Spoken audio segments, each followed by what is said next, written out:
Christmas. Happy Christmas. വേഗം കുടിച്ചോ, എന്നിട്ട് നമുക്ക് വേഗം അടുത്ത് കഴിക്കാം. പതുക്കെ കുടിച്ചാലോ? ചിക്കൻ കറി.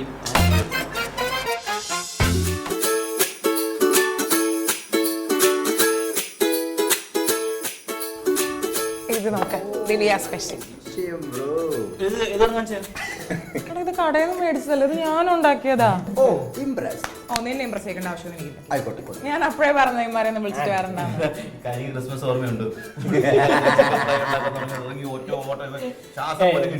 ഫുൾ ചിക്കൻ കഴിക്കാനുള്ള കൊതി മാർക്കറ്റ് അതൊക്കെ പക്ഷെ എനിക്ക് ഇതിനകത്ത് വരത്തക്കര ഇരിക്കുവാണേ. അമ്മച്ചി വിളിക്കണ്ട. അമ്മച്ചി നിങ്ങൾ വന്നിട്ട് കഴിക്കാന്ന് പറഞ്ഞിരിക്കുവായിരുന്നു. പേസ്റ്റ് ഒക്കെ എടുത്താൽ കേക്ക് മേടിക്കാൻ കാരണം അല്ല നമുക്ക് ഇച്ചിരി കൂടെ നേരത്തെ വരായിരുന്നു അല്ലേടാ. ഏത് കടയാണ് നട മേടിച്ചേ? അവിടത്തെ കേക്ക് സൂപ്പറാ. നമുക്ക് ഇതിനെ പറ്റി വലിയ ധാരണയൊന്നും ഇല്ലേ.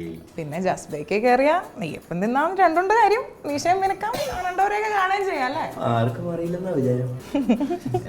നീ അത് കഴിച്ചേ ചോന്നല്ലോ. മക്കളെല്ലാരും ഉണ്ടല്ലോ. പണ്ട് നമ്മൾ ഇതുപോലെ ഒന്ന് കൂടിയതാ.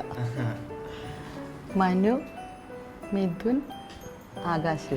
അയ്യോ അമ്മച്ചിക്ക് ഞങ്ങളുടെ പേരൊക്കെ ഇപ്പൊ ഓർമ്മയുണ്ടോ?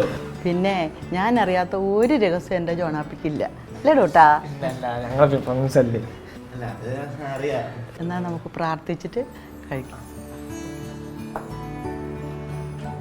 ദൈവമേ, നിന്റെ തിരുപ്പിറവി ദിനത്തിൽ ഒത്തുചേർന്ന് ഞങ്ങളെ അനുഗ്രഹിക്കണമേ. ഞങ്ങൾ പരസ്പരം കാണാനും സ്നേഹിക്കാനും ഭക്ഷണം പങ്കിടുവാനും വഴിയൊരുക്കിയ നാഥ, അങ്ങയോട് ഞങ്ങൾ നന്ദി പറയുന്നു.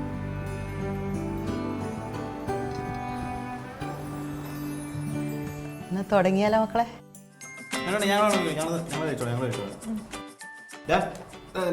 കാലോ കയ്യോ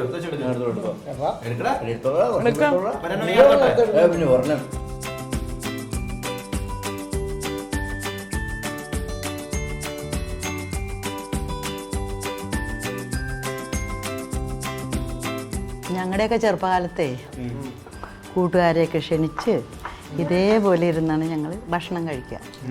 ക്രിസ്മസിനൊക്കെ 3-4 ദിവസം മുന്നേ തുടങ്ങും. നക്ഷത്രം ഇടിയിലും പടക്കം പൊട്ടിക്കലും പാട്ടും ഡാൻസും ഒക്കെ കൂട്ടുകാർക്കൊപ്പം.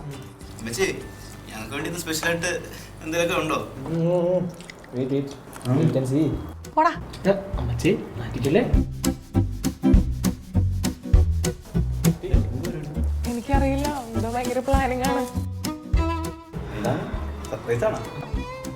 അമ്മച്ചി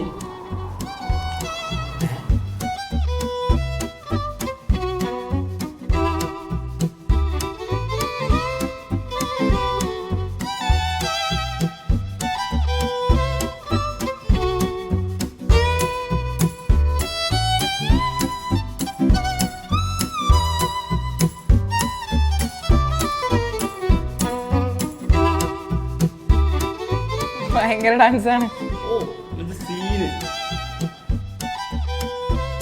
അമ്മച്ചിക്കാണെങ്കിൽ ജോണിനെ ഭയങ്കര ജീവനാ. പുള്ളിയാണെങ്കിൽ അമ്മച്ചി വിട്ട് എങ്ങും പോവില്ല. ഓസ്ട്രേലിയയിൽ നിന്ന് അവന്റെ പപ്പയും അമ്മയും എന്നും കിടന്ന് വിളി അങ്ങോട്ട് ചെല്ലാൻ വേണ്ടി.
പുറത്തോട്ടൊക്കെ ഒന്ന് കൊണ്ടുപോടാ. ഞാൻ ഈ വെട്ടം വിളിച്ചു ഒന്ന് കണ്ടോട്ടടാ.